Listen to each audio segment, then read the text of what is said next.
Yourself says, when the players don't execute properly, how do you get them to execute properly? That's a really good question.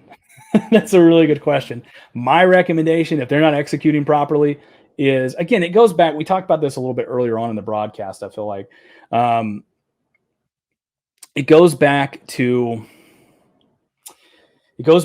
how do you lay that foundation? You know what I mean? Do you say it's the player's fault, or do you blame the coach for not putting them and not having, not putting them in the right position to be successful, or not, what I mean, not coaching them to be ready for that game, right?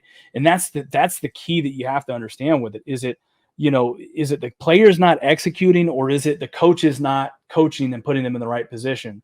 Now, again, we've talked about this, with where we're at, I mean, this is going to take a while for us to get this fixed, right? It's just going to take a while. I mean, we're going to have to start really kind of going back to the basics and just focusing on that. I mean, that's the tough part about all this here.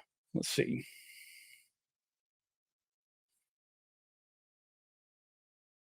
CAA playoff brings up a good point. He says many college football teams have a football obsession. Look at Michigan, where Harbaugh barely made it through last year, winning 8+ games every year.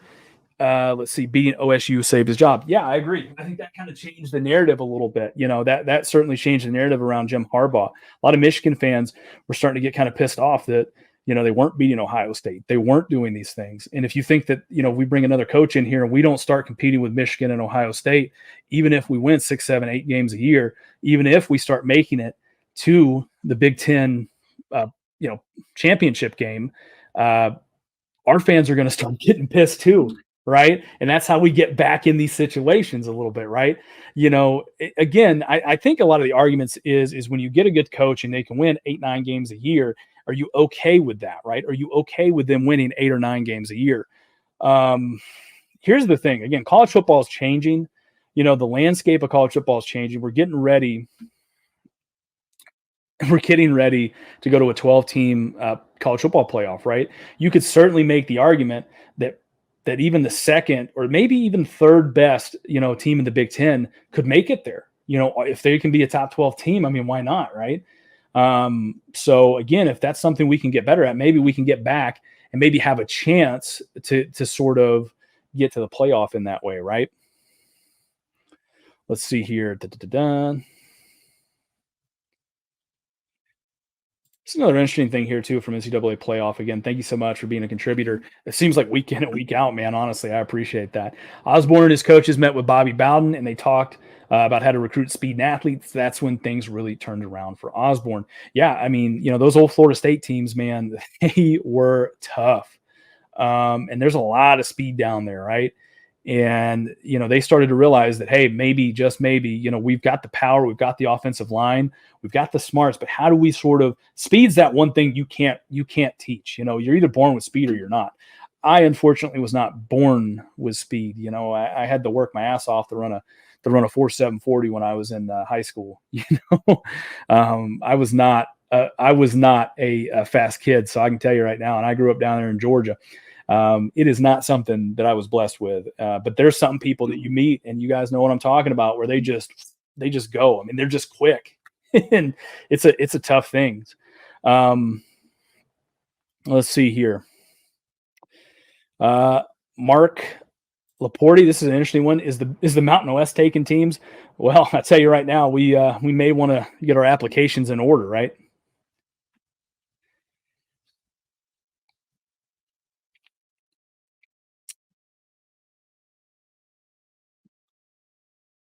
NCAA playoff. Thank you. You guys make this awesome. Again, this is one of the best fan bases in college football. It's not always easy. Especially like a week after this, where we got hammered, but again, it's going to get better. It's not right now. I get it. The sky's falling. We look like crap against Oklahoma. It's going to get better. You kind of have to go through this. And I always liken it to this, it may take a couple of years, but eventually, this is going to be, we're not going to necessarily maybe look back and laugh at this. I don't think that at all. But eventually down the road, I mean, a couple of years from now, we'll be playing in a big game that'll be very meaningful. It'll be a completely 180-degree turn. And I mean, realistically, it's going to be a situation where they're going to reference this point of time in Nebraska football history. They're going to talk about, you're going to hear the announcers talking about it, right? They're going to be talking about how, they're going to be talking about how, we were 1-3. How we had these tumultuous years, the Frost era. They're gonna put their own spin on it, and you know, it's going to be one of those things that we're going to be looking at for sure, and hopefully, like I said, we can sort of get to that new era of Nebraska football. It's an interesting thing here. Nebraska is really, really bad. I don't know if there's a fix, at least not within 5 years. Again, if you get the right coach in there, I think again by year three, by year four, I think that I think you can do it. It's really not that bad. I mean, we're in a new era now where they have a top. From what I've been told, they've got one of the best. Where you can pay players now. Essentially, you can't, but you can. You can pay players now, and Nebraska is leading the way in that, right? Listen, I keep hearing this. Well, why would people want to come to Lincoln, Nebraska? If you pay me $1 million plus, you know what I mean, and you're willing to pay more than what everybody else is willing to pay for me to travel halfway across the country, you're damn right. I'm getting on a plane and I'm coming to Lincoln, Nebraska, right? I mean, another interesting aspect of it is, for everybody listening, I mean, let's be honest here. You think Tuscaloosa, Alabama is that exciting of a place to go? Athens, Georgia, you think that's really that much more special than, there. Auburn, Alabama. Well, Auburn's probably a bad example. You look at some of these, Columbus, Ohio. I mean, what does Columbus, Ohio really have that Lincoln, Nebraska doesn't? Again, I really don't know. I've never been to Columbus, so I really couldn't actually tell you that. Yeah, this is another good one here. It says Arkansas program was completely decimated after moving to the SEC. Took 25 years of 3 to 5 win seasons to get it back. Yeah, I mean, that's absolutely true. And that's a good point there. Sam Pittman, took over, and gosh, he's been there for a little bit. I think he was there that same year that we hired Frost. He's getting them turned around, and that's the thing. If Arkansas fans, hell, they were just happy to have a guy that had a little bit of a Southern accent, come back and bring some of that swagger, back like Sam Pittman.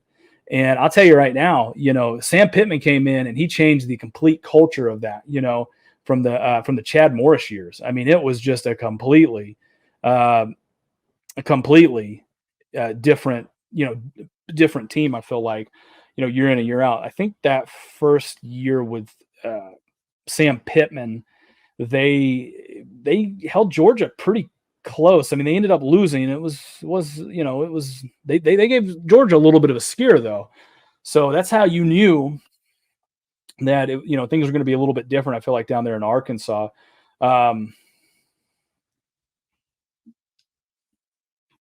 Yeah. So let's see here. We're going to probably do it for a little bit more. Guys, feel free to comment down here below and get your. I think we've got a little bit longer in this. I want to at least let us hit an hour and go. Jigs Casey, this is an interesting point he brings up here. If Frost was still coaching, they would have only lost by single digits. Yeah. Yeah, they would have lost by single digits, but that's the Scott Frost era, right? You go out and you lose to Georgia Southern. We almost should have lost to North Dakota. We lose to Northwestern, who's, they're a terrible team. And yet, yeah, you're right. You come back out and you barely lose to Oklahoma. A loss is still a loss, my friend. And that's the problem. That's the problem, it's part of it. We just talked about NCAA playoff says it again. Northwestern losing to Southern Illinois makes the Big Ten West look really bad. Yeah, I agree. It's, I definitely agree with you.